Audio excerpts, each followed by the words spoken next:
حکومت پاکستان اور ٹرمپ انتظامیہ کے درمیان لفظی جنگ شدت اختیار کر گئی۔ منتخب امریکی صدر کے ایلچی کی جانب سے بانی پی ٹی آئی کی رہائی کے مطالبے پر وزیر دفاع کا شدید رد عمل آ گیا۔ بانی پی ٹی آئی کی حمایت میں چلنے والی مہم کو آپریشن گولڈ اسمتھ کا نتیجہ قرار دے دیا۔ سابق وزیر اعظم پر اسرائیل کا اثاثہ ہونے کا الزام بھی عائد کر دیا۔ اقتدار میں واپسی کے لیے جوہری پروگرام پر بھی سمجھوتے کا دعویٰ کر دیا۔ رچرڈ گرینل نے پاکستانی وزیر دفاع کے بیان کو غیر محتاط قرار دے دیا۔ پاکستانی سفارت خانے سے وضاحت کا مطالبہ بھی کر دیا۔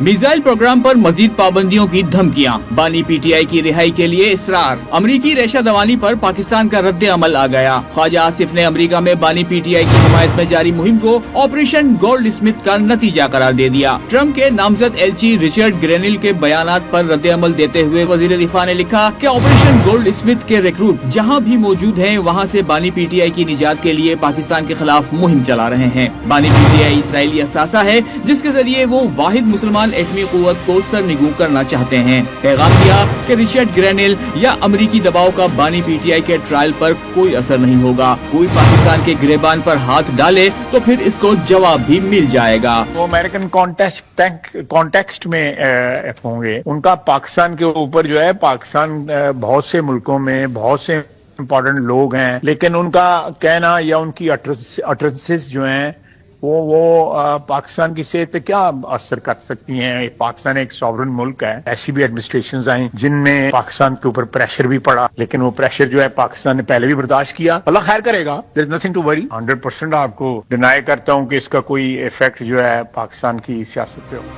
ٹرمپ کے ایلچی رچرڈ گرینل نے جوابی ٹویٹ میں خواجہ آصف کے گولڈ اسمتھ سے متعلق بیان کو غیر محتاط قرار دے دیا۔ ایکس پر لکھا کہ واشنگٹن میں موجود پاکستانی سفارت خانے اور سفیر کو وضاحت دینا ہوگی۔ پاکستان کو ملنے والی امریکی امداد کے احتساب کا عندیہ بھی دے دیا۔ امریکی ایلچی کے بیانات پر لیگی سینیٹر طلال چودھری نے باور کرایا کہ بانی پی ٹی آئی کی رہائی کے لیے حکومت ٹرمپ انتظامیہ کے بیانات سے کوئی دباؤ محسوس نہیں کر رہی۔ نون لیگ کے جاوید لطیف نے ساتھی رہنما سے اختلاف کرتے ہوئے اعتراف کیا کہ پاکستان جیسے کمزور معاشی ممالک پر ان چیزوں کا اثر ہوتا ہے۔ امریکی دباؤ کو ریاست کے لیے امتحان قرار دے دیا۔ جس طرح کے ہمارے حالات ہیں معاشی اور جس طرح کی سپر پاورز کے ہتھیار ہیں مالیاتی ادارے، ان چیزوں کا اثر تو ہوتا ہے۔ یہ مت کوئی سوچے کہ ان چیزوں کا اثر نہیں ہوتا۔ امتحان حکومت وقت کا نہیں ہے، یہ ریاستی اداروں کا بھی ہے۔ ٹرمپ کے ایلچی رچرڈ گرینل نے ایک انٹرویو میں خبردار کیا تھا کہ حکومت میں آ کر پاکستان کے میزائل پروگرام پر بات کریں گے۔ بانی پی ٹی آئی کو ڈونلڈ ٹرمپ کی طرح کامن سینس کی بات کرنے والا سیاست کا آؤٹ سائیڈر قرار دیتے ہوئے ان کی رہائی کا مطالبہ بھی کیا تھا۔